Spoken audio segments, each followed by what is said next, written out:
திருத்தணி அருகே கழிவுநீர் கலந்த குடிநீரை குடித்த 2 பேர் உயிரிழந்ததாக புகார் எழுந்துள்ளது. திருத்தணி அருகே சொரக்காப்பேட்டையில் விநியோகிக்கப்பட்ட குடிநீரில் கழிவுநீர் கலந்திருப்பதாக கூறப்படுகிறது.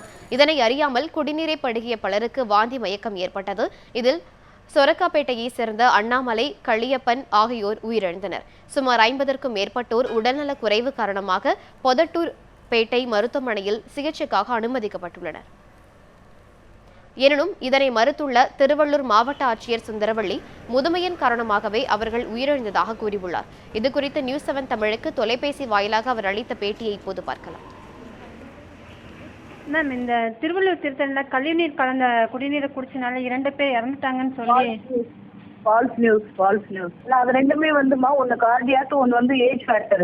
அதுக்கு இதுக்கு சம்மந்தமே கிடையாது. அதாவது 2 பேர் வந்து அதுலயே போட்டிருக்கான், என்னோட டிடி ஹெல்த்தே சொல்லியிருக்காரு பாருங்க. அந்த 2 பேர் இறந்ததுக்கும் இதுக்கும் சம்மந்தம் கிடையாது. சரிங்க மேம். அதே மாதிரி வந்து என்ன சொல்றதுன்னா, இந்த கழிவுநீர் குடிச்சு அதனால யாருன்னா இறந்து போகல. சரிங்க. ஃபால்ஸ்.